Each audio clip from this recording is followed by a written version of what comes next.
¿Cuáles son los mejores equipos de este principio del siglo XXI? A esta pregunta hemos tratado de responder aquí en Gigantes del Básquet.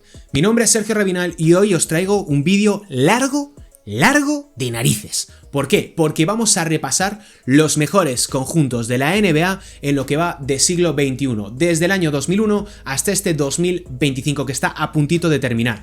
Ha sido un trabajo larguísimo, llevo desde el mes de agosto viendo partidos, revisando artículos, leyendo libros, repasando estadísticas, acudiendo a múltiples fuentes para traeros el top más objetivo posible, que trae la mayor cantidad de información que ha estado a mi alcance y donde he tratado de sintetizar algo muy complicado, algo muy subjetivo y que espero, lo primero, que os guste, lo segundo, que estéis más o menos de acuerdo dentro de lo subjetivo que es esto y sobre todo que disfrutemos de un largo viaje que está a punto de comenzar y que me ha llevado un tiempo ingente, que ahora mismo estoy grabando y no sé cuánto tiempo me va a costar editar este maldito vídeo. Pero bueno, rápidamente explico los criterios que me han servido para determinar la posición de unos respecto a otros y ya sin más damos paso al vídeo.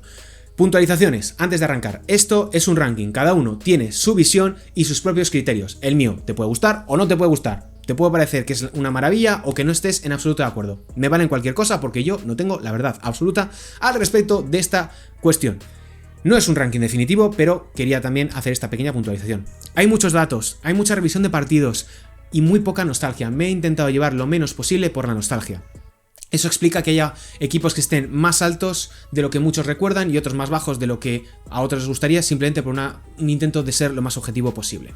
Criterios, como bien os decía, ser campeón te pone en un nivel superior. Hay dos estadios entre los que menciono, entre los 30 equipos, campeones y no campeones. El nivel de dominio es bastante importante, en función de la superioridad respecto a sus rivales, están más o menos arriba o más abajo. El legado e importancia de ese equipo en particular en el global de la historia del baloncesto y de la NBA en particular. La dificultad en su contexto para alcanzar el éxito, es decir, el nivel de la liga. No es lo mismo la NBA del año 2002 que la del año 2016 o la del año 2025. Y otros dos aspectos, a quién ganaron para llegar hasta ahí arriba y la durabilidad en el tiempo que pudo tener ese equipo. Expuesto todo esto, no quiero perder más tiempo, dentro cabecera y vamos con los 30 mejores equipos de la historia de la NBA en lo que va de siglo XXI. Dejando su like, suscribíos si no os conocíais, dejándonos en comentarios, compartid todo esto. Mi nombre es Sergio Rabinal, esto es Gigantes del Básquet y vamos perdiendo tiempo, que queda mucho que hablar.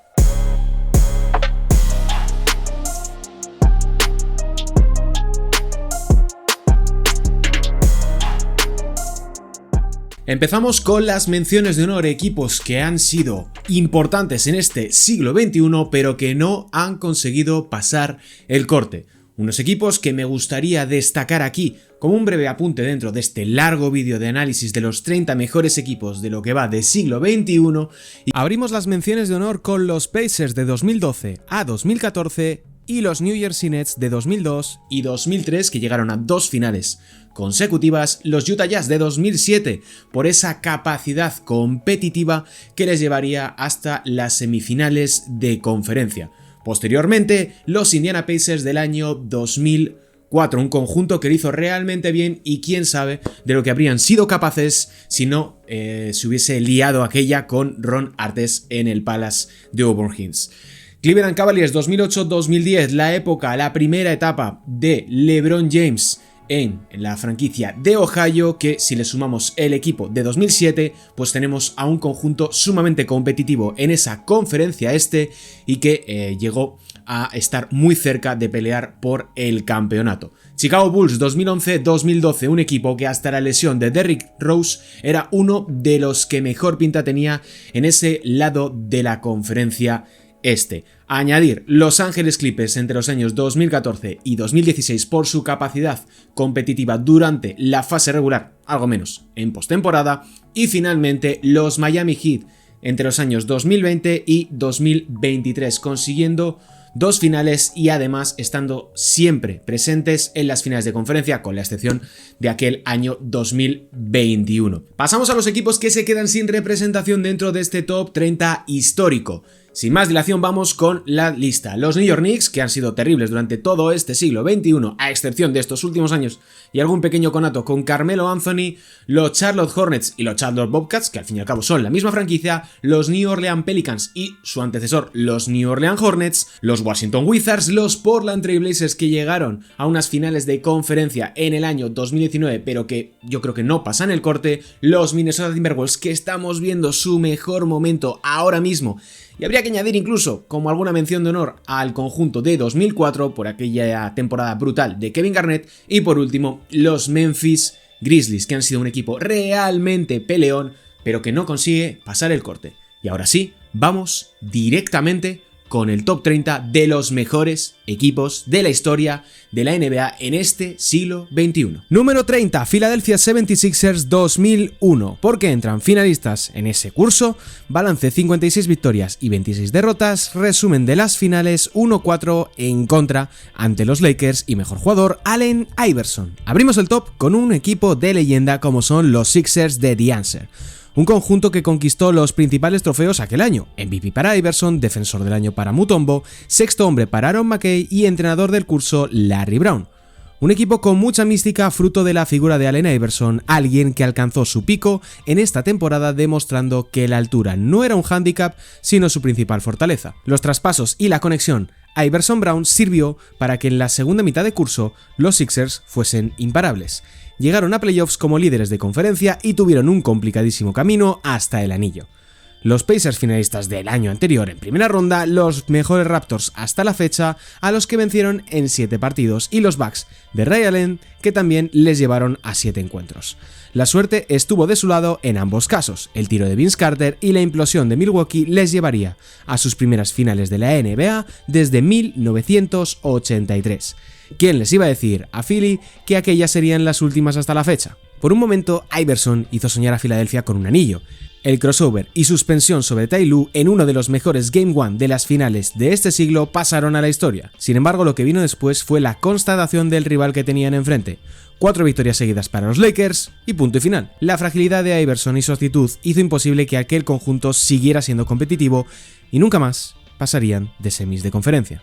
Pasamos al puesto número 29, ya aparecen los Atlanta Hawks. ¿Por qué entran? Por el alto nivel de juego colectivo del conjunto dirigido por Mike Budenholzer.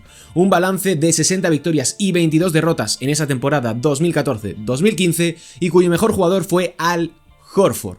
Otro equipo con un quinteto que pasó a la historia.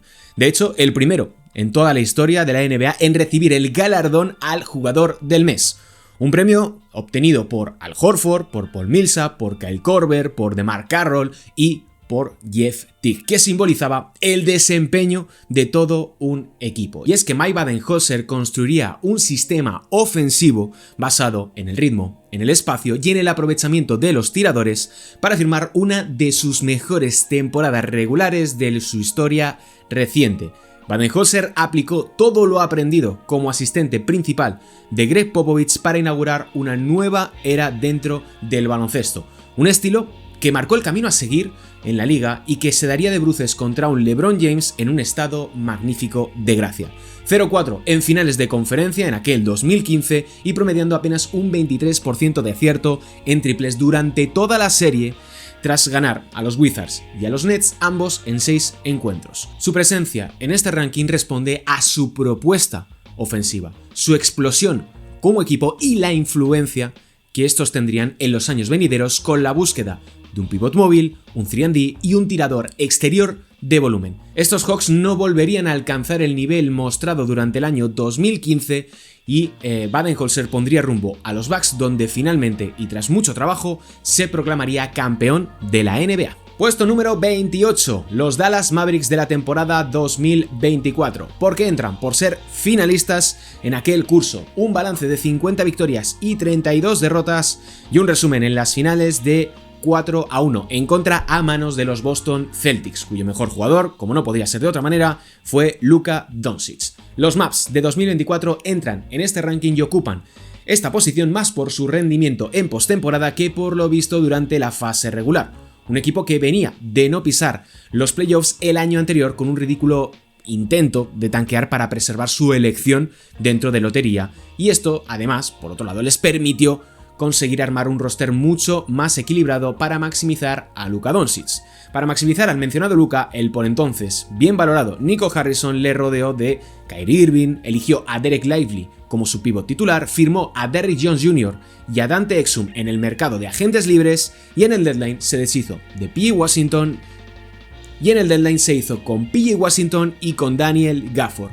Un elenco ideal para aprovechar las virtudes del esloveno, que le protegieron a nivel defensivo y le aportaron fuerza en la ejecución ofensiva tanto en corte y continuaciones como abriendo el campo. Unos Mavs que fueron el primer equipo de la Conferencia Oeste en plantarse en las finales de la NBA sin tener factor cancha en ninguna de sus eliminatorias desde los Houston Rockets de la temporada 1993-1994, a la postre campeones de la liga. Unos Dallas Mavericks que se convirtieron en el primer equipo de la Conferencia Oeste en plantarse en las finales de la NBA desde los Houston Rockets de 1995 sin tener una sola ronda de playoffs con factor cancha. Un camino hasta las finales que vino de la mano de un Doncic que ya forma parte de la historia.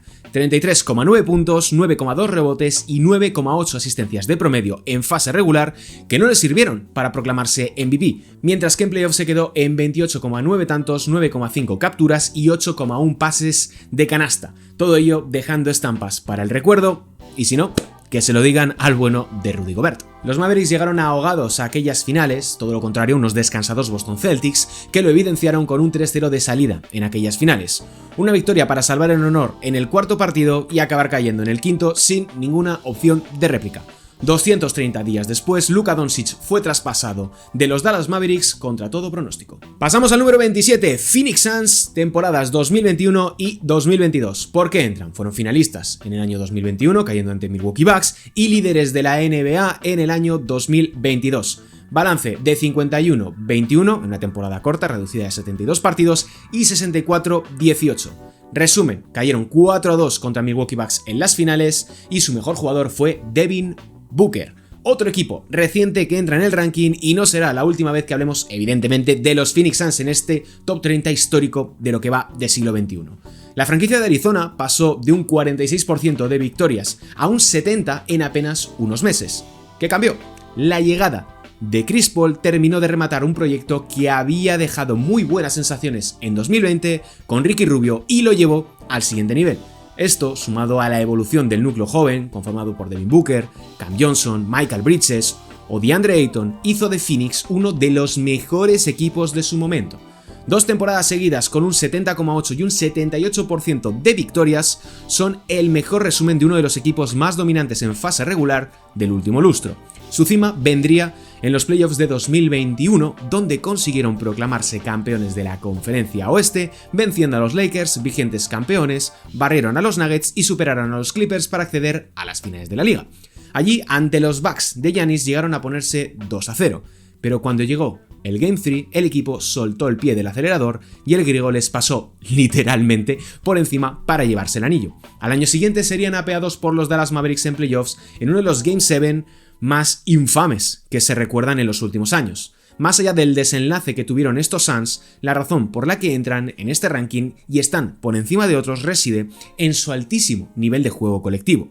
Monty Williams implementó un estilo que combinaba ritmo, espaciado y un rico juego de bloqueos, tanto directos como especialmente indirectos para liberar a tiradores. Phoenix basaba su ataque en liberar a tiradores para generarles situaciones de lanzamiento a pies quietos muy propicias. A los Suns, el paso del tiempo les beneficiará, como pasa con tantos otros equipos que, más allá de su palmarés, enriquecieron tanto el baloncesto y al mismo tiempo fueron reflejo de su contexto histórico. En definitiva, un equipo de culto. Nos vamos hasta el número 26, donde emergen los Indiana Pacers de la temporada de 2025, un conjunto que entra por el simple hecho de haber sido finalistas de la NBA cayendo en un séptimo partido. Lo hicieron después de una temporada de 50 victorias y 32 derrotas, cayendo 4-3 a manos de los Oklahoma City Thunder, nuestro último campeón, y con Tyrese Haliburton como su mejor jugador. Una chispa. Los Indiana Pacers de 2025 solo necesitaban que hubiera una chispa para que todo prendiera. Y esa chispa podía llamarse Andrew Nembhard, podía llamarse Aaron Nesmith, T.J. McConnell, Pascal Siakam o Tyrese Haliburton. 2 años seguidos siendo el equipo más peligroso de la NBA, les llevó a quedarse a tan solo una victoria de conseguir el preciado anillo de campeones. Rick Carlisle dio con una nueva clave para explotar al máximo los márgenes del ataque, una ofensiva rompedora, impredecible, definida por un caos ordenado donde el ritmo y la lectura constante por parte de los jugadores era la gran clave. La libertad se abrió paso en el sistema de los Pacers, que abrazaron el rol de underdogs hasta sus últimas consecuencias. Remontadas inesperadas, datos de récord y un final tan abrupto como doloroso. ¿Quién sabe qué habría pasado en ese séptimo partido si Tyrese Haliburton no se hubiera lesionado previamente en el quinto duelo de las finales de 2025? Pese al poco tiempo que ha pasado desde que tocaron techo, los Indiana Pacers de 2025 merecían estar en este ranking. Un conjunto que ejemplifica como nadie el baloncesto que se viene en este siguiente cuarto de siglo. Libertad creativa, ritmo alto, marcadores acordeón y polivalencia como bandera. Ojalá podamos verles de nuevo en lo más alto de la conferencia este, con Tyrese Haliburton completamente recuperado. Nos trasladamos hasta el puesto número 25 y nos ponemos en pie porque están aquí los Sacramento Kings de las temporadas 2002 y 2003. ¿Por qué entran? Por su alto nivel de juego y por ser finalistas de la conferencia oeste en el año 2002. Balances: 61 victorias y 21 derrotas en el primer curso y 59-23 en el segundo. Su mejor jugador fue Chris Webber. Si hay un mínimo atisbo de nostalgia por mi parte en este top, es por culpa de este equipo. Los Sacramento Kings de Rick Adelman marcaron a toda una generación en el mundo del baloncesto. Un equipo con el que podría decirse que nacen los highlights tal y como los conocemos, con una presencia de jugadores europeos como Vlade Divac y Peja Stojakovic que allanaron el camino para los que vendrían después.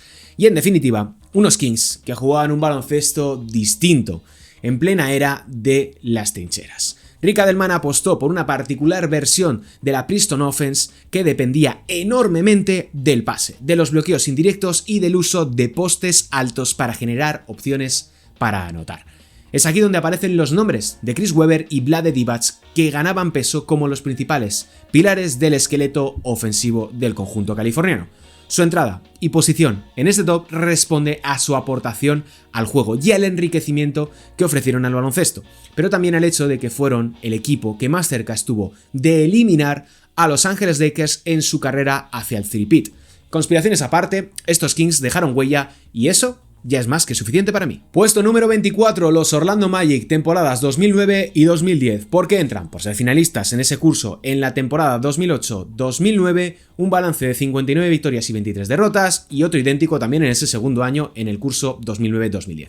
Resumen de las finales: cayeron 4-1 a manos de Los Ángeles Lakers y su mejor jugador fue Dwight Howard. Y si hablamos de equipos que estaban adelantados a su tiempo, los Orlando Magic de Stan Van Gundy nos abrieron una ventana a lo que ocurriría en la NBA y en el baloncesto mundial un lustro después.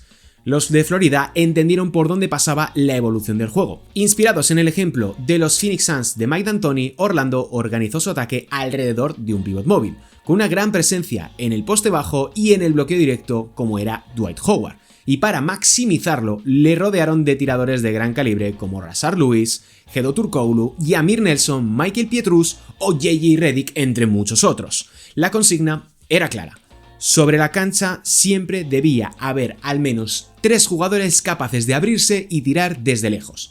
Entre los años 2008 y 2010 fueron uno de los 3 mejores conjuntos de la conferencia este y uno de los más destacados en el global de la NBA. El dominio de aquel Dwight Howard estaba a otro nivel, pero también la propuesta ofensiva de Stan Van Gundy. Finalmente no lograrían el anillo, cayendo ante los Lakers en las finales de 2009 y frente a los Celtics en las finales del Este al año siguiente. Un resultado que no hace justicia ni a su juego ni a su impacto posterior en el deporte. Puesto número 23, volvemos hasta Dallas para hablar del equipo de 2006 y de 2007, porque entran finalistas en 2006 y mejor equipo de temporada regular al año siguiente en el curso 2007. Balance: 60 victorias y 22 derrotas y 67 triunfos por 15 caídas en temporada regular. Resumen: cayeron eliminados en 6 partidos 4-2 contra los Miami Heat y su mejor jugador fue Dirk Nowitzki.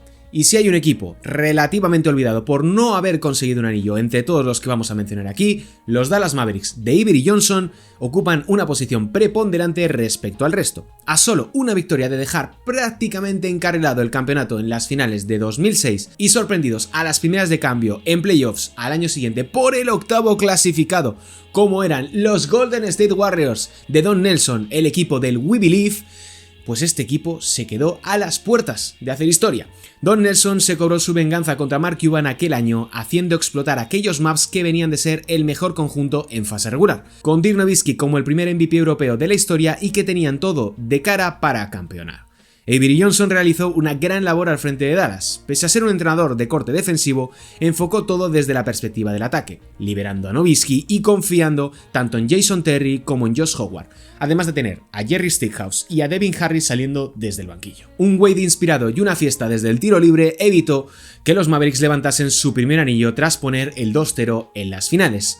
Tendrían que esperar unos cuantos años para tener una nueva oportunidad y vengarse de los Miami Heat. Puesto número 22, un equipo de absoluto culto, Oklahoma City Thunder entre los años 2012 y 2016. ¿Por qué entran? Fundamentalmente por ser finalistas en ese curso, en la temporada del lockout de 2012.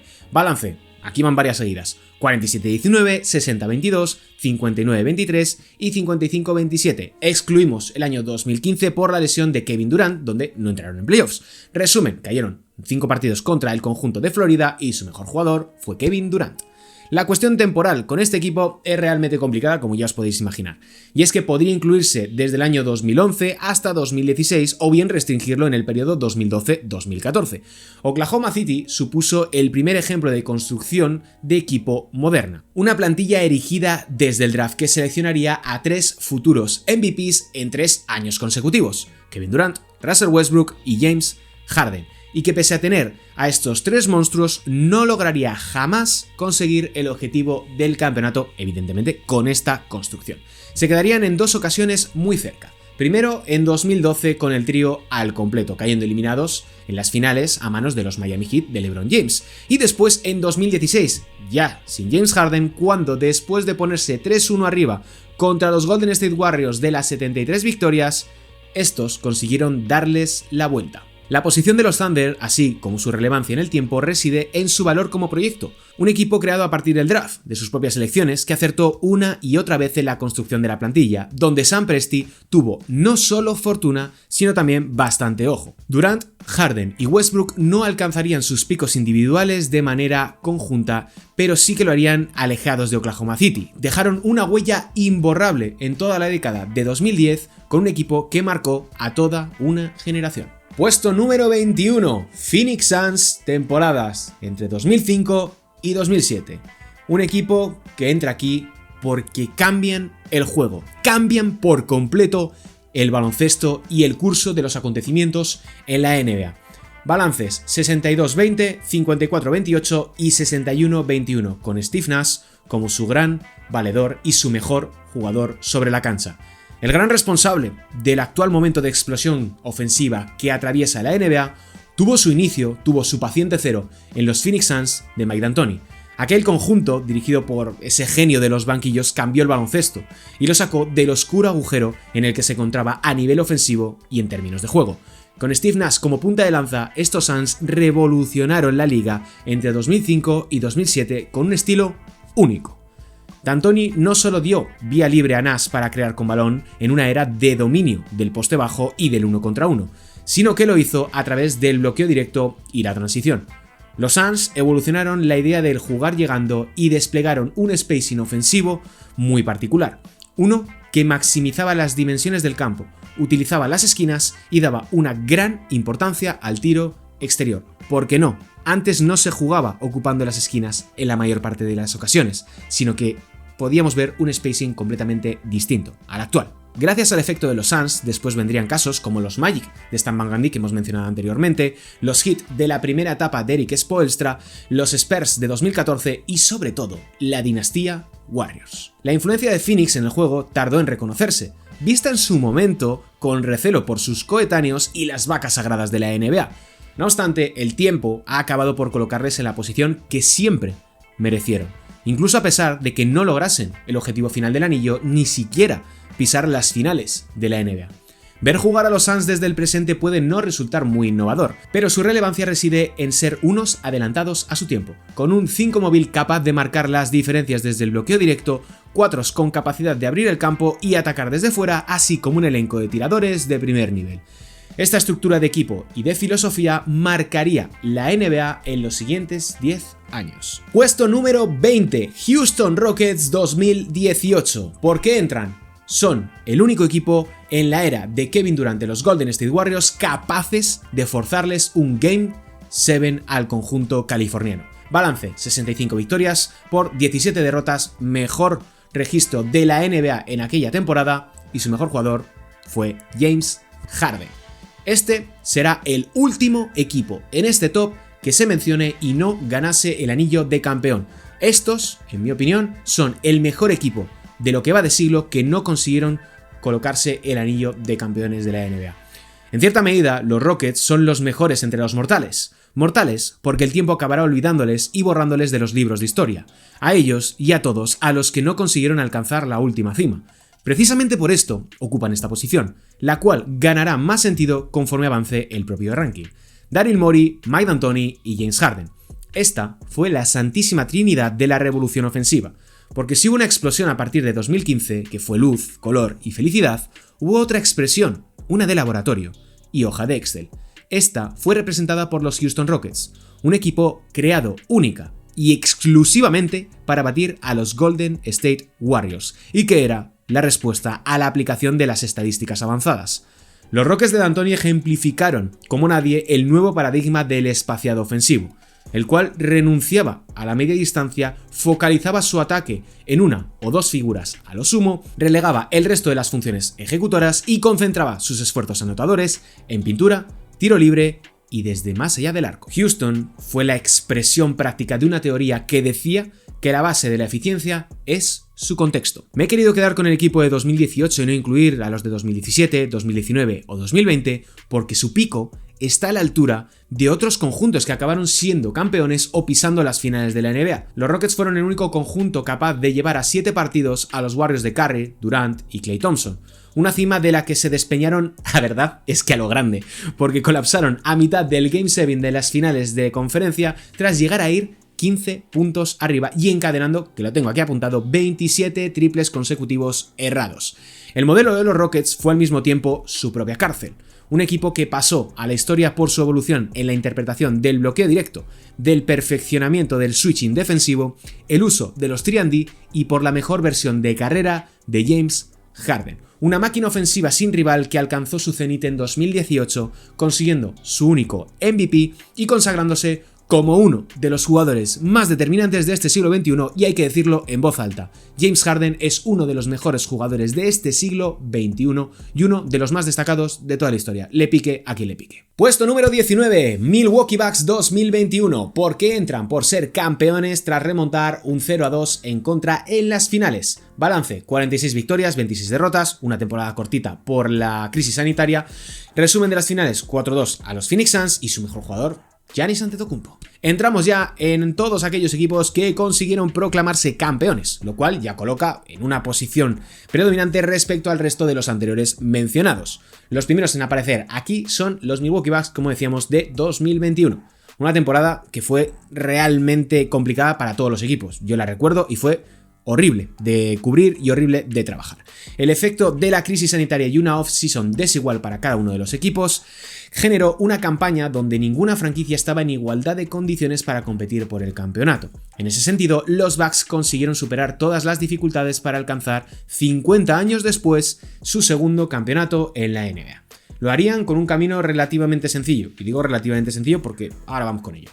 Barrido a los Heat en primera ronda, superaron a unos Hawks sin Trae Young en las finales de conferencia y, eso sí, sudaron tinta china para ganar a los Brooklyn Nets. ¿Quién sabe qué habría pasado si Kevin Durant hubiera calzado unas zapatillas de su número y no una de 2 números mayores? En cualquier caso, los Bucks llegaron a las finales como favoritos ante los Suns, pero pronto quedaron contra las cuerdas. 0-2 de inicio y Phoenix a un paso de acercarse al anillo.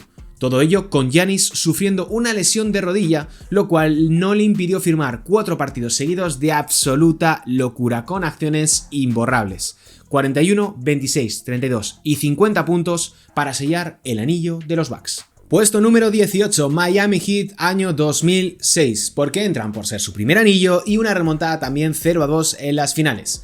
Balance de 52 triunfos y 30 derrotas y se impusieron 4-2 a los mencionados Dallas Mavericks en aquel curso con Dwayne Wade como su mejor jugador. Si Pat Riley decidió bajar de las oficinas al banquillo es porque sabía que aquel equipo tenía potencial de añadir un nuevo anillo a su inabarcable palmarés. Después de hacerse con Shaquille O'Neal en el verano de 2004, Miami no había conseguido alcanzar las finales.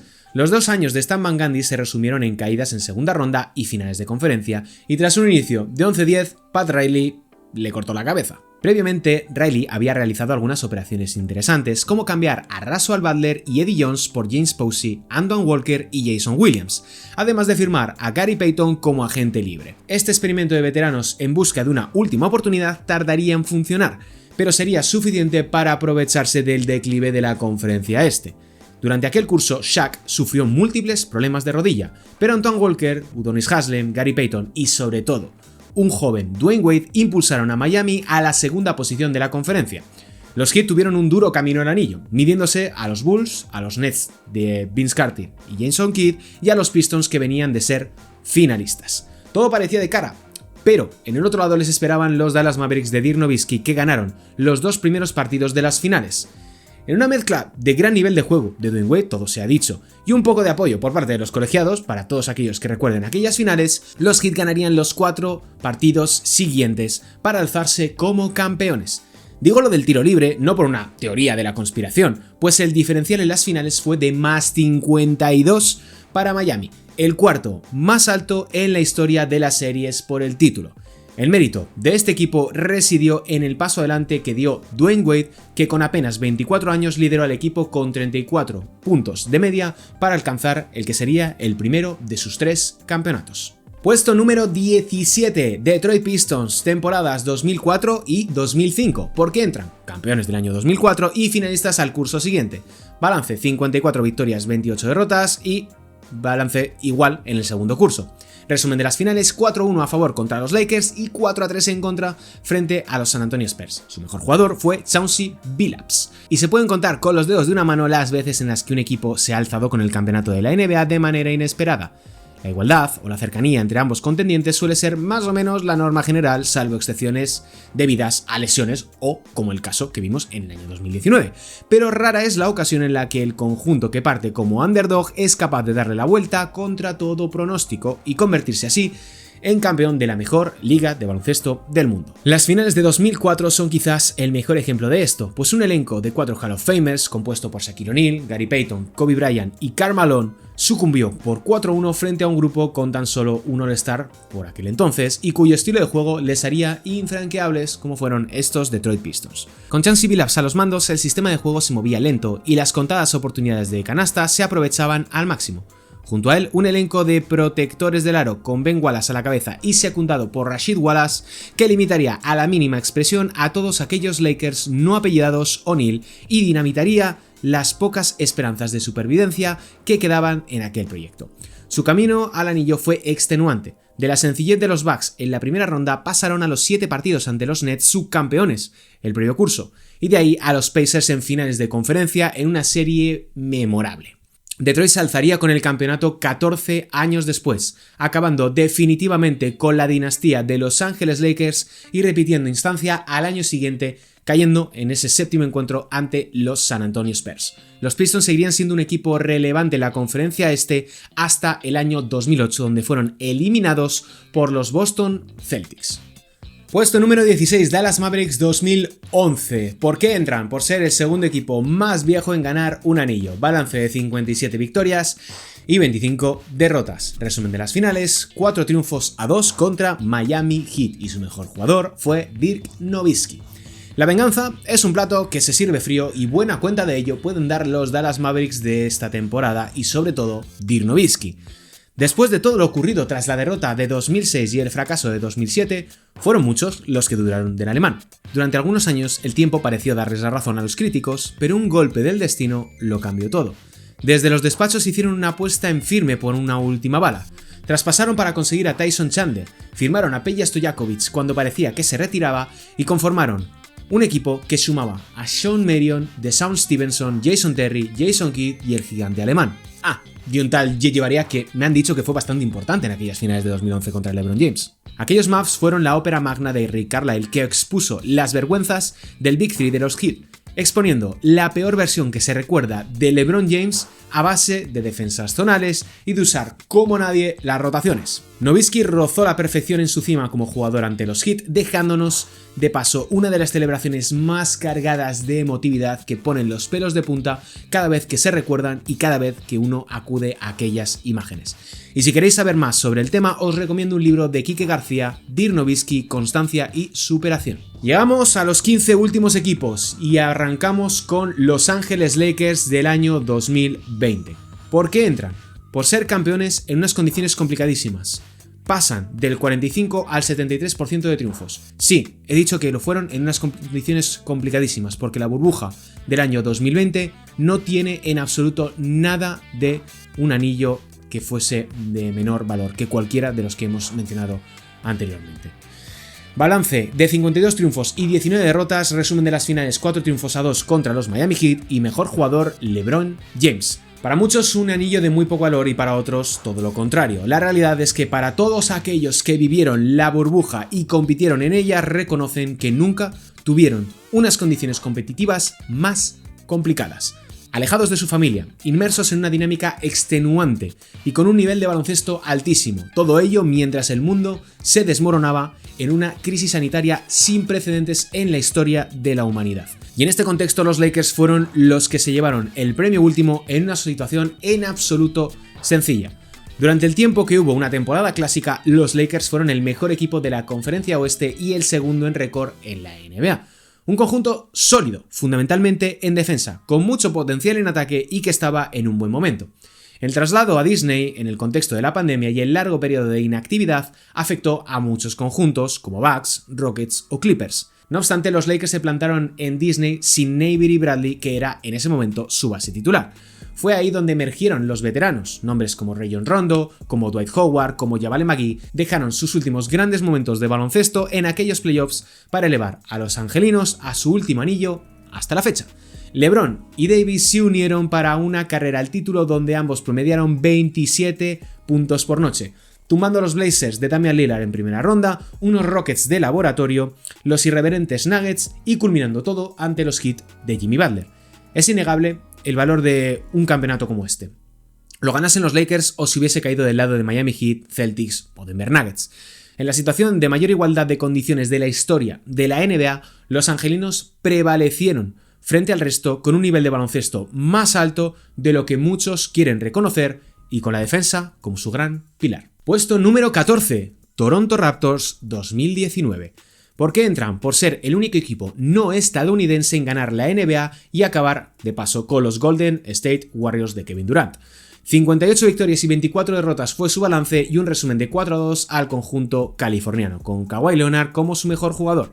La única franquicia no estadounidense en ganar el anillo de campeón y un equipo que dejó una huella en la historia. Aquellos Toronto Raptors fueron el ejemplo perfecto de que resistir y esperar tu momento a veces es más importante que contar con todo el talento posible. Hastiados de darse de bruces contra LeBron James en los playoffs, Masai Ujiri apretó el botón y se deshizo de su principal estrella en un movimiento que demostró la sangre fría de uno de los mejores general managers de la historia de la NBA. Los Raptors se hicieron con Kawhi Leonard, pero aquel Kawhi no estaba ni de lejos en su mejor momento. Lesiones, dudas con su compromiso y una disputa interna con los ejemplares San Antonio Spurs le llevó a salir en el que iba a ser su último año de contrato. En los Raptors además le esperaba un entrenador debutante, como era Nick Nurse, tras el despido del rígido y elegante Dwayne Casey. Los canadienses se tiraron un órdago y la NBA no sabía en aquel verano de 2018 lo que estaba por venir, porque todos estábamos mirando a lo que estaban haciendo los Golden State Warriors, que acababan de firmar a DeMarcus Cousins, la vuelta que da en la vida. A los pocos meses, Masai Ujiri realizaría otro movimiento, la guinda, el jugador que convertiría a ese equipo en un firme aspirante, como fue Marc Gasol. Gasol, Siakam, Kawhi, Danny Green y Kyle Lowry como titulares, Fred VanVleet, Serge Ibaka y Dwight Powell saliendo desde el banquillo, y todo ello sin poder contar con OG Anunoby en la recta final de cara a los playoffs. Una alineación imposible de olvidar por su rendimiento en unos playoffs donde, más allá de su fenomenal desempeño, apostando por el juego a media cancha, las salidas de indirecto y los aclarados para Siakam y Kawhi, hubo también un ápice de suerte. Un ápice de suerte que pasó a la historia en aquel Game 7 contra los Philadelphia 76ers con el tiro más importante de la historia del baloncesto canadiense y uno de los más imposibles de predecir por la cantidad de botes que dio el balón de Kawhi en el aro. Luego vendría lo más complejo en realidad, la remontada ante los Bucks en finales del este después de ir 2-0 en contra y el plan maestro de Toronto para anular a unos Warriors donde solo Stephen Curry estaba en disposición de defender el honor de la dinastía. Los Raptors fueron justos merecedores del campeonato de 2019 y solo las terribles lesiones de Kevin Durant y Klay Thompson empañaron un éxito merecidísimo. Un equipo que merece mucho más reconocimiento del que en muchas ocasiones le hemos dado. Pasamos al puesto número 13, Golden State 2022, porque entran cuarto anillo en 8 años para la franquicia, 53-29 de balance, 4-2 a Boston Celtics en las finales remontando y MVP y mejor jugador, de ese equipo, Stephen Curry, como no podía ser de otra manera. Siempre se dice que nunca hay que subestimar el corazón de un campeón. Los Golden State Warriors de 2022 fueron un ejemplo magnífico de esto, saliendo de una temporada decepcionante en lo colectivo, pero brillante para Stephen Curry. En lo individual, el conjunto californiano mantuvo la calma y creyó en el potencial de su núcleo duro. Steph, Draymond, Kerr y Klay. Estos cuatro serían quienes más y mejor podían liderar a un equipo a conseguir un último anillo. Y si a esto se le suma un Jordan Poole en plena efervescencia y un buen número de veteranos a precio de saldo, Golden State dio en el clavo. Aquel conjunto empezó con 21 victorias en los primeros 26 partidos de temporada regular, prueba suficiente de que el potencial estaba ahí, y así se confirmaría en unos playoffs donde el rendimiento defensivo fue superlativo y la gran seña de identidad de este equipo. Los Nuggets de Jokic, los Grizzlies de Ja Morant, los Mavs de Luka Doncic y unos inesperados Boston Celtics. Este fue el camino al anillo de Golden State, que consiguió darle la vuelta a un 2-1 en contra en las finales, ganando 3 partidos consecutivos para doblegar a Boston. Curry rozó la perfección con un Wiggins que jamás volveríamos a ver y el último canto de cisne de Klay Thompson. Steph acabaría con todas las dudas sobre su figura a nivel histórico con el MVP de aquellas finales. Golden State alargó su dinastía para alcanzar su cuarto anillo de 8 posibles y la sexta final en ese mismo lapso, para poner el broche de oro a un cuarteto que ha marcado el baloncesto para siempre. Puesto número 12 para los Cleveland Cavaliers de 2016. ¿Por qué entran? Por ser el único equipo capaz de remontar un 3-1 en contra en la historia de las finales de la NBA. Balance 57-25 y resumen de las finales 4-3, como es lógico, a Golden State Warriors con LeBron James como su mejor jugador. Sé que la posición de este equipo no va a cumplir las expectativas de muchos aficionados, tanto por lo alto como por lo bajo, ya sabes que hay para todo en esta casa. La cuestión emocional con respecto a los Cavs es inseparable de su historia y su posición en la misma. Lo que es innegable es que aquellas finales de 2016 fueron un evento generacional, a mí me marcaron para siempre. Unas series por el título como hacía mucho que no veíamos en la NBA y cuyo resultado trascendería a los propios protagonistas. David pudo con Goliat, el Goliat de las 73 victorias, el Goliat que empezó 24-0 la temporada, el Goliat que tuvo al primer MVP unánime de la historia. Demasiada presión, demasiado favoritismo, tanto que muchos se olvidaron que al otro lado estaba un tal LeBron James. Ahí tuvo mucho que ver el cambio en el banquillo, apostando por un Ty Lue que simplificó el libreto y nos recordó que un entrenador también ha de ser un motivador y no olvidar la parte humana del deporte.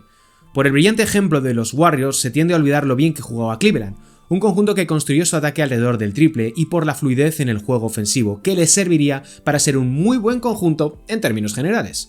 Eso les sirvió para arrasar en los playoffs de la conferencia este, barrido a los Pistons, barrido a los Hawks y ganando con solvencia a los mejores Raptors hasta ese momento. Y todo esto para después hundirse en las finales, porque es que empezaron 3-1 en contra, cayeron en 3 de los 4 primeros partidos de las series. Los Warriors estaban cumpliendo las expectativas con un altísimo nivel de juego y estableciendo todo tipo de récords, pero de su propia superioridad emergió su propia condena, llamado Draymond Green. Dray se enzarzó sin necesidad con LeBron en el cuarto duelo, dando pie posteriormente no solo a la comentada suspensión, sino a que James e Irving rozasen la perfección individual. Fue entonces cuando Liu demostró su valor como técnico y su experiencia heredada de Doc Rivers, pues les pidió a todos los miembros del equipo que pusieran dinero en un bote.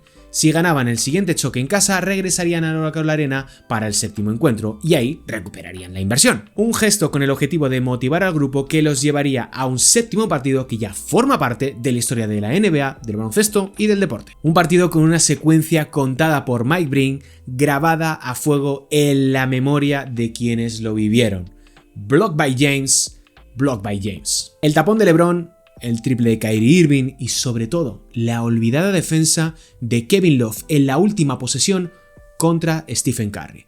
Juego, set y partido. Cleveland hizo lo imposible, lo nunca visto anteriormente, una de las historias más irrepetibles de todos los tiempos, pero con todo dice más de quien pierde que de quien gana.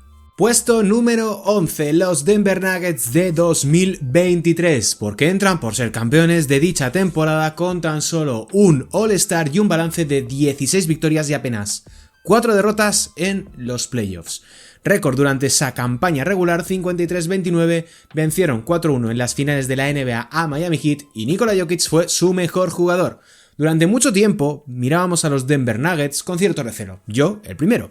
Un equipo que contaba con un jugador tremendamente revolucionario, pero que no tenía el personal adecuado ni había rendido lo suficientemente bien como para ser considerados como candidatos al campeonato. Al igual que con los Warriors de 2022, el contexto importa mucho. Denver había hecho también un traspaso bajo el radar como el de Aaron Gordon. Tenía un joven en ascenso como Michael Porter Jr. y habían añadido veteranos a bajo coste como KCP, Bruce Brown o Jeff Green. Y además recuperaban a una pieza clave después de una larga lesión como era el caso de Jamal Murray. Todo ello impulsado por una centrifugadora ofensiva llamada Nikola Jokic. El nivel de juego del jugador serbio no les serviría para conquistar el MVP que pondría rumbo a Filadelfia para ganarlo, en esa ocasión Joel Embiid, pero sí para liderar a los Denver Nuggets a su primer anillo de campeones. Aquel conjunto de Colorado fue realmente inalcanzable durante la fase regular y especialmente en playoffs. Una carrera hacia el título donde solamente, como decía antes, concedieron 4 partidos de 20 posibles. El mejor dato en ese momento desde los Warriors de 2017 y el tercer mejor registro en lo que va de siglo. Timberwolves, Suns y barrido a los Lakers antes de pasar por encima de unos Miami Heat que se habían dejado el alma para llegar hasta ese punto. Ese final no deslegitima en absoluto el nivel de unos Denver Nuggets magníficos en términos ofensivos y también defensivos, que alcanzaron un nivel de perfección, de variedad y que les sirve para ocupar esta posición en el ranking. Ningún equipo hasta ese momento confió tanto en la creatividad de su pívot para hacer funcionar el ataque. Nikola Jokic ejemplificó que era posible ganar con un jugador alto como base, completando un largo proceso iniciado por perfiles como Kareem Abdul-Jabbar, como Bill Russell, como Chamberlain, como George Mikan o como Mitch Lapchick. Unos Nuggets que lograron el anillo con tan solo un All-Star en su plantilla, un hito solo al alcance de los Baltimore Bullets de 1978 en toda la historia moderna de la NBA. Número 10, nos vamos a un equipo muy reciente como son los Oklahoma City Thunder de 2025, campeones esta última temporada y que fueron el segundo conjunto más joven en toda la historia en ganar el campeonato tras los Portland Trail Blazers de 1977. Balance: 68 victorias, 14 derrotas en temporada regular. Resumen de las finales: 4 triunfos a 3 derrotas de Indiana Pacers. Su mejor jugador, como no podía ser de otra manera, fue Shai Gilgeous-Alexander. El campeón más reciente y cuyo desenlace todavía no conocemos, pero sin duda uno de los mejores equipos de lo que va de siglo. Abriendo el top 10 aparecen estos Oklahoma City Thunder, una plantilla que ha traído un aire nuevo a la NBA gracias a su particular filosofía de juego. Mark Daigneault ha apostado por un tipo de defensa mucho más agresiva de lo que es habitual en la liga. OKC logró el anillo de 2025 incrementando el uso de las manos, usando formatos y quintetos muy homogéneos en lo físico, un aspecto clave para poder desplegar su propuesta. Así se explica cómo los Thunder, sin tener un ataque extremadamente vistoso, consiguieron ser pura élite en ambos costados del campo. Presión, constancia y un alto nivel físico es lo que define a estos Thunder. Un equipo que registró el mejor defensive rating en temporada regular con una diferencia ostensible respecto del segundo y el mejor dato en ese sentido en lo que va de década. Un conjunto que dominó a placer la fase regular con 68 victorias, convirtiéndose en el séptimo equipo en lograrlo en toda la historia. Todo ello además con el MVP y el máximo anotador de la campaña, un Shai Gilgeous-Alexander que dio un golpe encima de la mesa, irrumpiendo como el mejor jugador de la liga, aventajando a Nikola Jokic en la carrera por el galardón individual y después eliminando a los Nuggets en su serie de playoff a 7 partidos. El dominio de OKC se trasladó no sin problemas a la postemporada, ganando 2 series de manera cómoda, barrido a los Grizzlies 4-0 y 4-1 en los Timberwolves en finales de conferencia. La cosa se complicó contra Denver y sobre todo ante los irreverentes Indiana Pacers. OKC e Indiana nos regalaron las mejores finales desde el año 2016 con partidos memorables donde los Thunder tuvieron que remontar para ganar. Ahí fue donde se comprobó el verdadero nivel y trascendencia de este equipo. Defensa, intercambiabilidad de sus piezas, profundidad y una fe ciega en Shai y Jalen Williams. La lesión de Haliburton fue el peor desenlace posible, pero no quita un ápice de mérito al rendimiento de unos Thunder que hicieron historia como uno de los equipos más dominantes de todos los tiempos. Y es que para acabar e ilustrar todo esto, Oklahoma City Thunder sumó 84 victorias entre temporada regular y playoffs, solo superado por los Chicago Bulls de 1996 y los Warriors de 2016, empatando además con Chicago en 1997. Su futuro está por escribirse y por eso ocupan este puesto número 10 en el ranking. Avanzamos un puesto y retrocedemos un año. Boston Celtics 2024, porque entran por ser campeones perdiendo tan solo 3 partidos en todos los playoffs, siendo el mejor ataque de la historia en su momento. 64 victorias, 18 derrotas en fase regular, 4-1 a Dallas, empezando 3-0 aquellas finales, y Jason Tatum, sí, Jason Tatum fue su mejor jugador. Hasta que termine la actual temporada, los Boston Celtics de 2024 poseen el honor de haber registrado el mejor ataque de la historia en términos de eficiencia. El conjunto de Joe Mazzulla elevó sus prestaciones hasta concluir con un ratio ofensivo de 123,2 puntos por cada 100 posesiones. Un dato que refleja el gran poder que tuvo este equipo, que aquel curso se alzaría con el 18º campeonato, consagrándoles como la franquicia más laureada en la historia de la NBA. Mazzulla reafirmó su apuesta ofensiva en esta temporada, incrementó la importancia del triple hasta el punto, en algunos tramos, de superar el 50% de los tiros de campo intentados respecto al volumen de tiros de 2. Las llegadas de Kristaps Porzingis y sobre todo la de Jrue Holiday ayudaron en ese sentido, no tanto por el volumen, sino por la multitud de opciones con las que contaba el conjunto verde en términos ofensivos, así como la capacidad para crear juego a media cancha. La fuerza de estos Celtics a nivel ofensivo no residía en su habilidad para ejecutar desde la larga distancia, sino para dividir, para doblar, para poner el balón en el suelo y así atacar constantemente al aro. Que se generasen opciones de lanzamiento era una consecuencia secundaria de todo esto, pues al poner tanta presión en la pintura rival, estos tenían que proteger el aro no llegando a recuperar fuera y liberando al resto de jugadores verdes. En definitiva, el triple era la reacción al plan defensivo del oponente y el foco de estos en proteger el aro. Todo ello lanzando a un 38,8 desde más allá del arco, el segundo mejor dato de todos los tiempos desde el triple para aquellos conjuntos con un volumen notable. Aquello se trasladó a una carrera por el anillo de récord, y es que solamente en lo que va de siglo los Lakers de 2001 y los Warriors de 2017 tuvieron un mejor porcentaje de victorias en playoffs que estos Boston Celtics. 16 triunfos y apenas 3 caídas a lo largo de 4 series de playoffs. 4-1 a Miami, 4-1 a Cleveland, 4-0 a Indiana y 4-1 a Dallas Mavericks. Unos playoffs prácticamente inmaculados, con un equipo repleto de talento y que llevó hasta sus últimas consecuencias: dividir, doblar, mover el balón y encontrar una situación de lanzamiento. Jaylen Brown se consagraría como MVP de las finales, pero Jason Tatum sería su verdadero motor en ataque, un generador sin freno, que se vio afectado por el desacierto y cuyos números durante las finales no reflejan en absoluto el gran trabajo que hizo durante toda aquella temporada.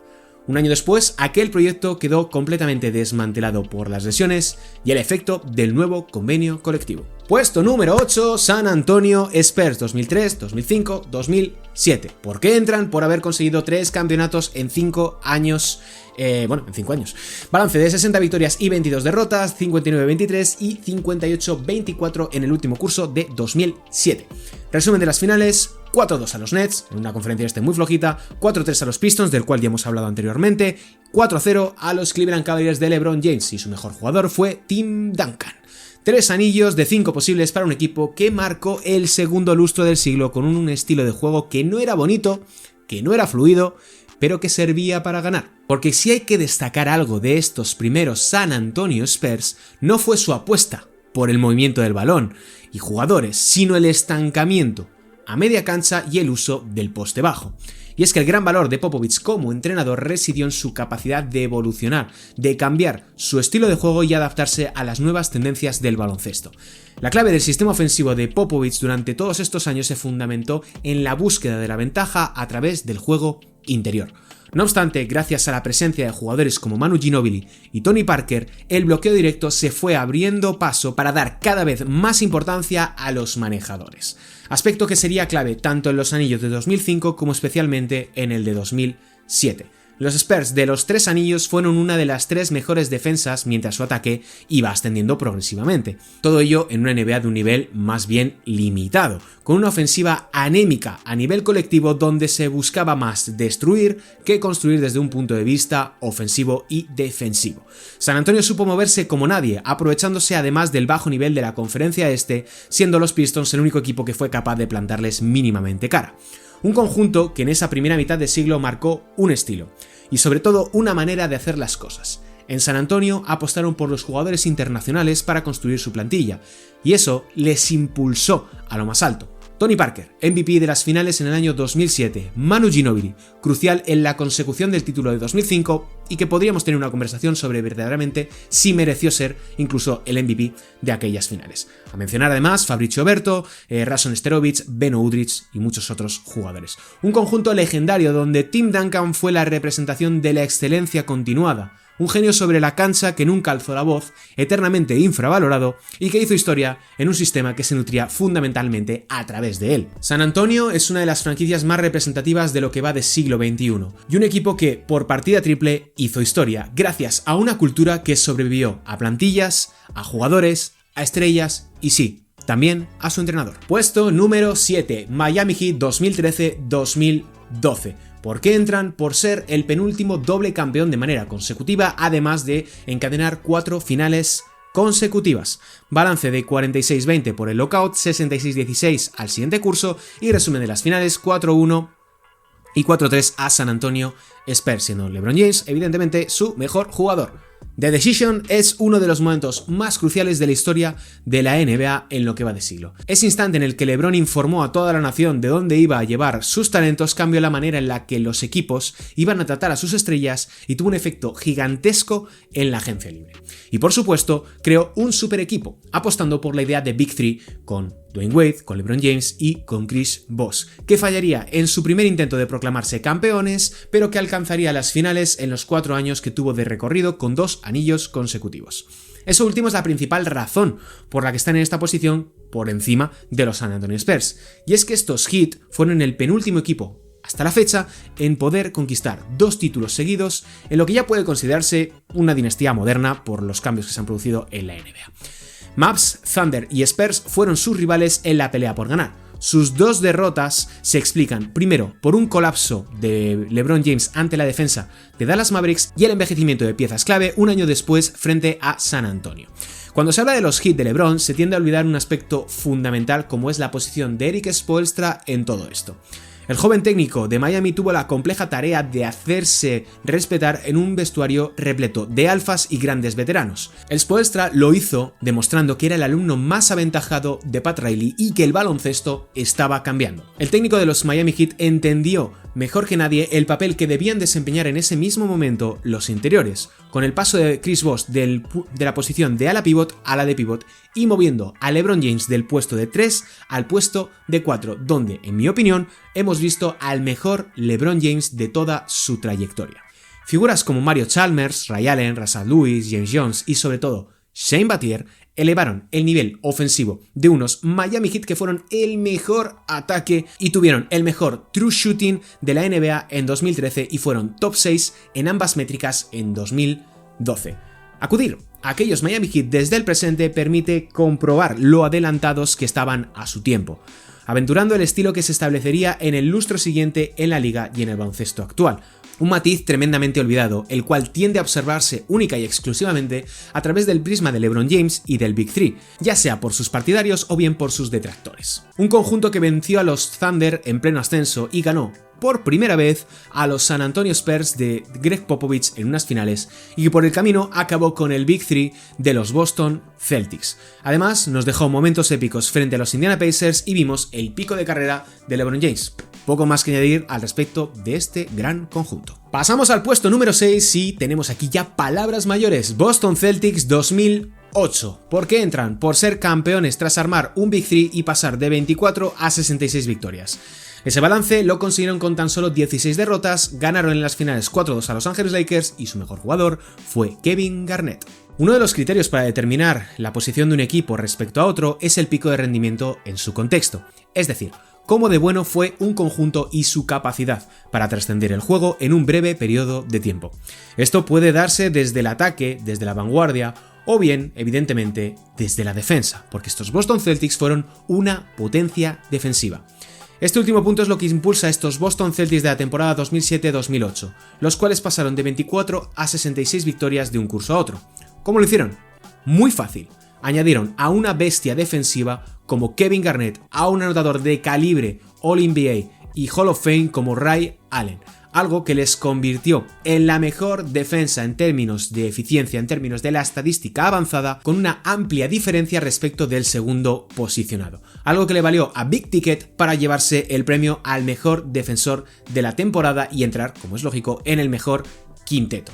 La alineación conformada por Kevin Garnett, Ray Allen, Paul Pierce, Kendrick Perkins y Rajon Rondo registró un 91,6 de defensive rating y un más 19,4 de net rating, ambos los mejores datos de la liga. Una alineación que pasó a la historia de los Boston Celtics en su renacimiento y en su retorno a la élite.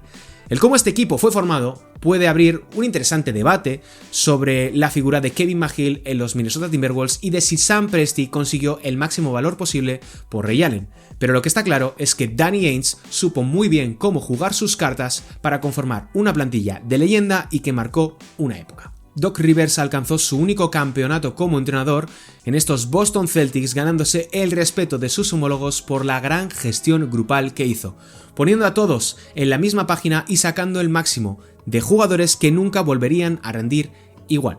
Pero quiero detenerme a destacar a alguien que recibe muy poco reconocimiento cuando se habla del conjunto verde, como fue Tom Thibodeau, el gran responsable de la defensa de los Boston Celtics y que instauraría una nueva manera de defender el bloqueo directo en la NBA, como fue la negación, que pasaría a ser conocido como defensa en ice, es decir, defensa en hielo. Boston daría el mayor salto en términos de victorias de un año a otro para alzarse con su 17º anillo, reafirmando la posición de Paul Pierce como un gran resolutor ofensivo, con un Rondo desatado y secundarios para el recuerdo como Tony Allen, Kendrick Perkins, James Posey o Sam Cassell. Los Celtics nos regalarían unas finales épicas ante los Lakers en 2008 y repetirían en 2010 sin tanto éxito, pero logrando batir en su primer intento al eterno rival y quedándose a las puertas de repetirlo si no llega a ser por un triple de Ron Artest, por una gran actuación de Pau Gasol y sobre todo esos tiros libres de Sasha Vujacic. Un equipo inolvidable sintetizado en aquel grito visceral de Kevin Garnett con el Anything is Possible. Puesto número 5, y aquí hablamos de uno de los mejores equipos de todos los tiempos, los San Antonio Spurs del año 2014. ¿Por qué entran? Porque acaban con la dinastía de Miami Heat, siendo campeones en 2014 tras haber llegado a esa instancia el año previo. Un balance de 63 triunfos por 20 derrotas, ganando 4-1 a Miami Heat y con Kawhi Leonard como su mejor jugador. Al igual que los Boston Celtics de 1986 marcaron a toda una generación, los San Antonio Spurs de 2014 hicieron lo propio, por su alto pico de rendimiento en aquellas finales de 2014. Y es que estos Spurs sintetizaron lo mejor de su juego en un breve periodo de tiempo. Una enmienda a la totalidad que ha pasado a la historia. Todo ello para poner fin a un intento de dinastía comandado por LeBron James y que colapsó, como siempre, a lo grande en el mayor escenario posible. Tras la derrota en las finales del año previo, San Antonio reformuló en cierta medida su propuesta ofensiva. Un equipo que empezó a distribuir de manera más controlada sus tiros, concentrando esfuerzos fundamentalmente en la pintura y en los triples desde el codo.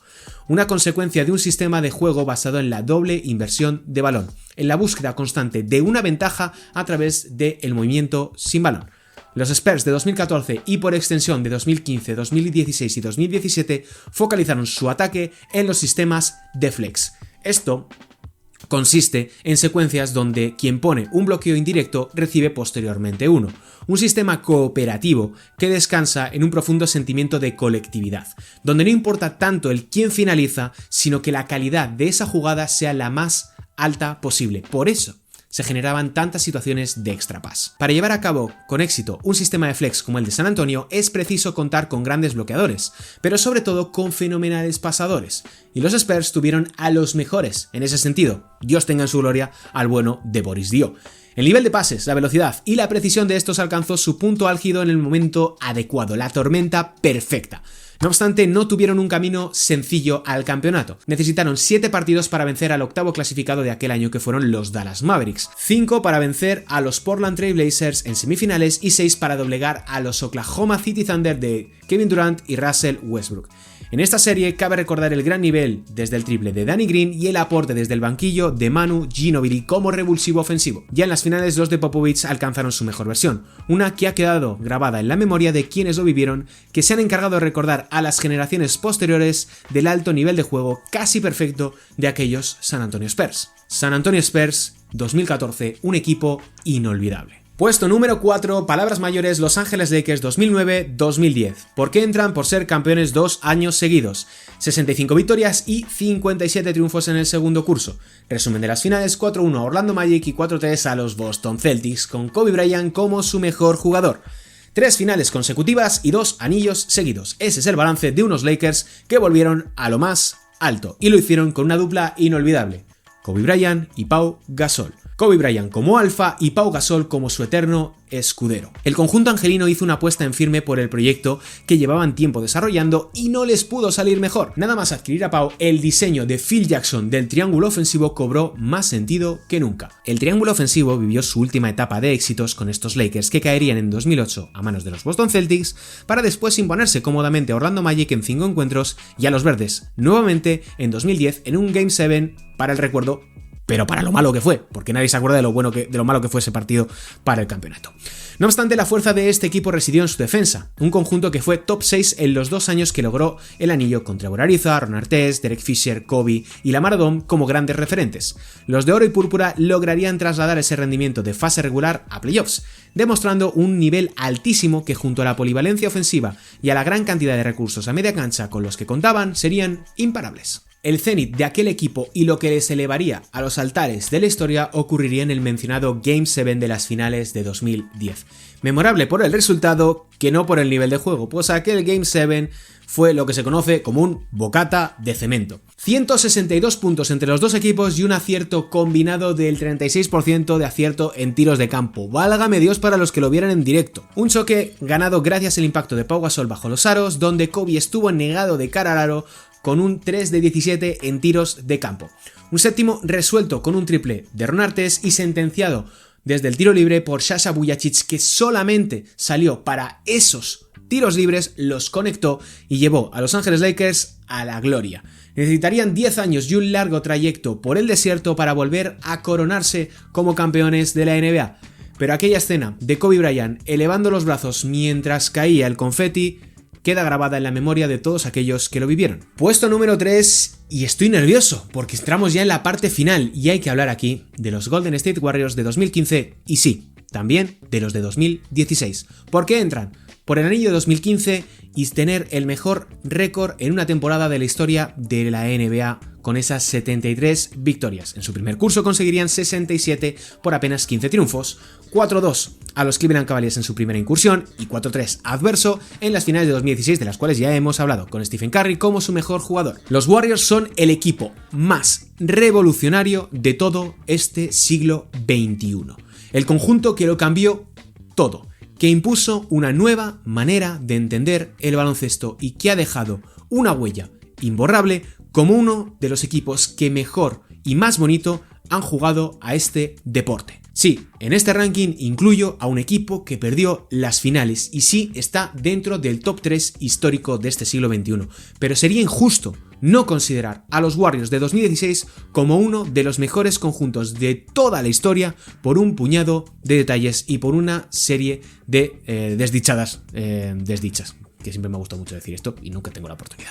Detalles que marcaron la diferencia, como es lógico, pero que las ramas no nos impidan ver el bosque. Pues ese lapso de 2 años de los californianos estuvo a la altura de los más grandes de todos los tiempos. El trabajo de Steve Kerr fue fundamental en la explosión de Golden State. Sobre la gran base que le dejó Mark Jackson, el técnico dio rienda suelta a Stephen Curry como manejador, liberó a Klay Thompson como tirador y utilizó a Andre Iguodala como navaja suiza. Y un giro del destino les abrió las puertas del quinteto titular a un Draymond Green que revolucionó la posición de pivot impulsando los formatos small ball con la conocida como Death Lineup, la alineación de la muerte, con Curry, con Klay, con Harrison Barnes, con Andre Iguodala y con Draymond Green. Una alineación que registraría un más 15,9 y un brutal más 40,2 de net rating en esas 2 temporadas de recorrido. Centrándose puramente en el juego, la clave de estos Warriors residió en la velocidad a la que eran capaces de jugar. Movimientos simples que, llevados a un alto ratio de movimiento de balón y jugadores, generaban una situación de desventaja a sus defensores que eran incapaces de anticipar. 3 ejes definieron a los Warriors de 2015 y 2016. Superioridad en el pase, lectura del mano a mano y movimiento constante de balón. Un conjunto memorable que batió a los Cavs en 2015 para después caer al año siguiente remontada mediante. El mejor récord en fase regular de todos los tiempos con 73 victorias, el mejor arranque de la historia con 24 victorias consecutivas, 2 MVP seguidos por Stephen Curry, el último de manera unánime, y un equipo que en definitiva cambió la manera que tenemos de entender el baloncesto, cuyo legado va más allá del éxito en las finales y que fueron en última instancia un fenómeno social y un acelerador en la evolución de este deporte. Nada sería igual después de la explosión de estos Golden State Warriors. Puesto número 2, Los Ángeles Lakers 2001-2002. Luego me decís lo que queréis en comentarios. ¿Por qué entran? Porque completan el three-peat, aunque no entre el anillo del año 2000 en este siglo. 2 anillos consecutivos, 56 victorias en el primer curso, 58 en el segundo. 4-1 a Philly, 4-0 a los Nets en 2002 y Shaquille O'Neal como su mejor jugador. Como siempre ocurre, ningún ranking gusta a todos.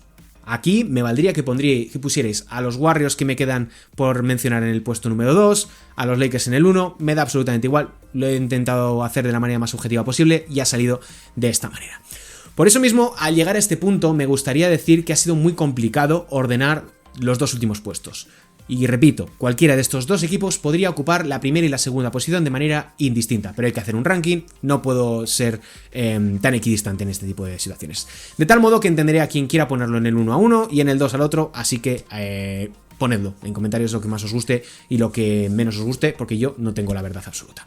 Dicho lo cual, hablemos de los Lakers de la trilogía, la cual, como ya sabéis, solamente cuentan los anillos de 2001 y 2002 porque el año 2000 forma parte del siglo XX.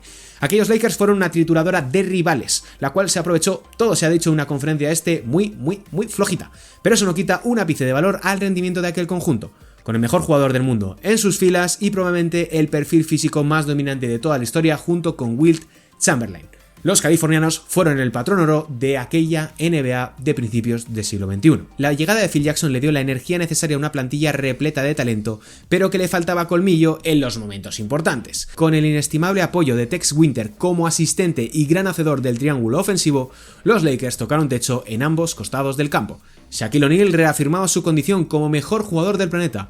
Kobe Bryant era el irreverente verso libre de aquel equipo y el resto de la plantilla, a caballo entre jóvenes, veteranos y jugadores que estaban en busca de un último anillo, marcaron un antes y un después en la historia de la liga. La gran clave de los Lakers de 2001 y 2002 residió en su rendimiento ofensivo, sufriendo algo más en defensa de lo que muchos recuerdan.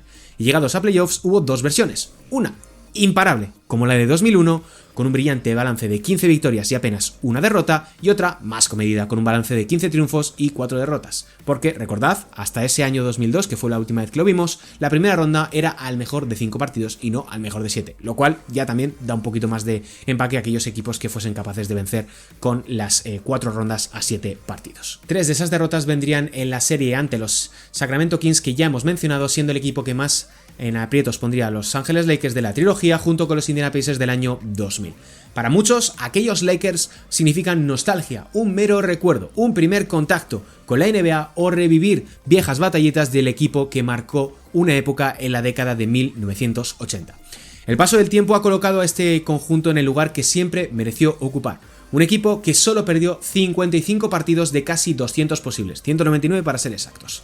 Si Shaq se hubiera cuidado más el físico, si Kobe hubiera sido más maduro, los problemas físicos de Rick Fox y el bajón de Robert Horry hubieran sido menos pronunciados, quién sabe dónde habrían sido capaces de llegar estos Ángeles Lakers que dominaron ese primer lustro del siglo XXI.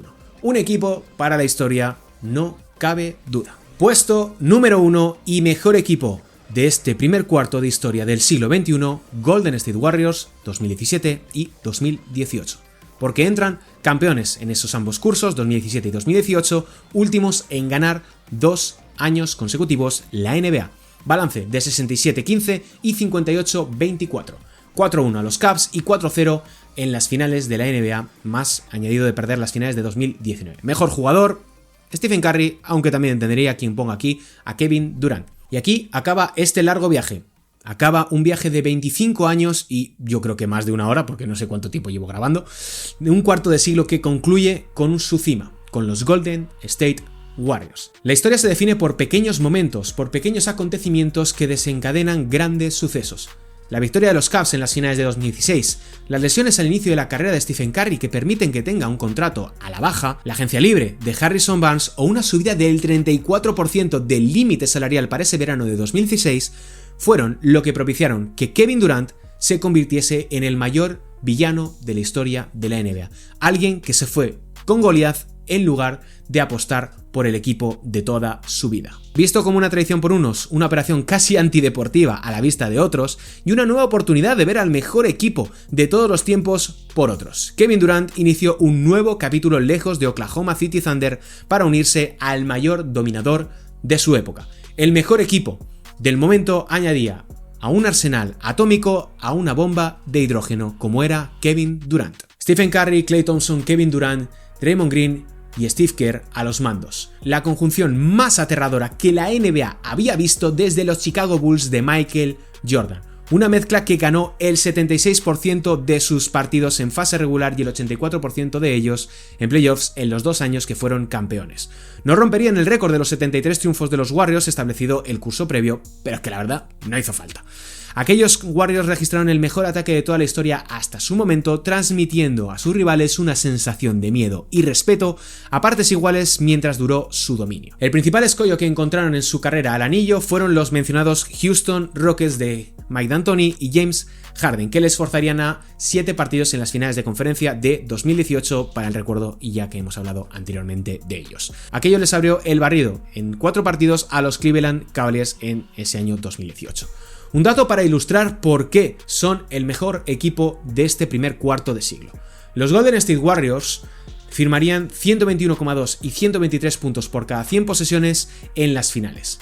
Estos números se traducen en que son los 2 mejores ataques de toda la historia de la NBA en unas series por el título. Son el equipo más dominante que jamás se haya visto en las finales de la NBA y que les coloca en lo más alto de estos primeros 25 años de historia de la competición en este siglo XXI.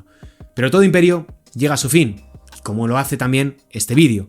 Y este lo haría el año siguiente, en 2019, con una ruptura trágica del Aquiles de Kevin Durant, de los cruzados de Klay Thompson, aunque eso ya hemos hablado. Hasta aquí este vídeo, hasta aquí este largo repaso a los primeros 25 años de historia de este siglo XXI en la NBA. Espero que os haya gustado mucho, que hayáis sobre todo llegado hasta aquí. Si queréis apoyar este tipo de contenido, que yo sepa que os gusta lo que hacemos aquí en Gigantes y que hemos llevado a cabo este largo documental para cerrar este 2025 y este primer cuarto de siglo, dejádmelo en comentarios. Ayudadnos a compartir este vídeo, dejándonos un like, una suscripción, un comentario, compartiéndolo en vuestras redes sociales, mencionándonos ya sea en Insta, en Twitter, en Facebook si seguís utilizándolo, en TikTok es difícil mencionar, pero bueno, ese tipo de cosas ya me entendéis. Espero que os haya gustado, he intentado ser lo más objetivo posible. Ha sido un trabajo muy largo, llevo desde el mes de agosto trabajando en este guión, puliendo detalles, viendo vídeos. Y bueno, en definitiva, estoy muy cansado de grabar, no sé cuánto tiempo llevo grabando, creo que llevo grabando más de 1 hora y media, me queda todavía grabar la introducción, pero bueno, hasta aquí llega este recuerdo a esos primeros 25 años de historia que ya forman parte del pasado y que ahora nos quedan otros 25 siguientes que van a ser muy entretenidos y que lo mejor de todo es que no sabemos qué es lo que va a pasar. Aquí, en la mejor liga del mundo, en la NBA. Mi nombre es Sergio Rabinal, desde aquí nos despedimos, desde Gigantes del Básquet. Disfrutemos de lo que está por venir y disfrutemos de este grandísimo deporte. Un saludo y hasta la próxima.